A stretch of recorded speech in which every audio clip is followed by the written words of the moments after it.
Hali si hali tena katika kaunti hii ya Nairobi baada ya wakazi kujitosa barabarani wakiandamana kulalamikia hali ngumu ya maisha. Karibu kwenye taarifa zetu za Erran Media na kumbuka kusubscribe.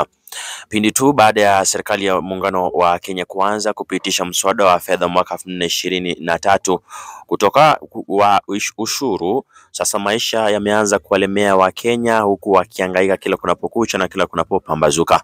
Asubuhi ya leo wenyeji na wakazi wa eneo hili la Nairobi waliamua kujitosa barabarani wakiandamana wakilalamikia serikali ya Rais William Samoei Ruto dhidi ya kupanda kwa gharama ya maisha na vile bidhaa muhimu humu nchini kama vile sukari, mafuta, chumvi na hata sabuni kupanda bei, vile unga. Wengi wao wamelalamika kwamba hawawezi kujimudu kuweka chakula mezani kwani hakuna kazi na vile pesa ambazo wanapata ni kidogo, kwa hivyo haziwezi kukimu mahitaji yao. Wameitaka serikali ya Rais William Samoei Ruto kutekeleza ahadi ambazo iliwapa wakati wa kampeni badala ya kuendelea kuzungumza mengi na kulaumu serikali iliyopita ya Rais William Samoei Ruto.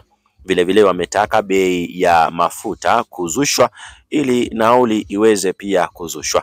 Vile wazazi wamelalamikia jinsi karo imepanda, wengine ambao wanapeleka watoto wao kwenye vyuo vikuu wameitaka serikali kuhakikisha kwamba inawasupport wanafunzi hao na bursaries. Hata hivyo maafisa wale wa polisi waliingilia kati na kutawanya waandamanaji hao ambao walikuwa na hasira, swala ambalo halikuweza kutendeka kwa sababu walikuwa ni wengi. Hata hivyo kamanda wa polisi katika jiji la hapa Nairobi amewahakikishia Wakenya kwamba atatuliza hali hiyo, akiapa kwamba hakuna mtu yeyote ataruhusiwa kutekeleza uhalifu kupitia maandamano. Ndizo taarifa za hivi sasa, mtazamaji wangu. Unaweza toa maoni yako hapo kwenye comment section kuhusiana na swala hili ambalo sasa limejitokeza la Wakenya kuanza kuandamana kupinga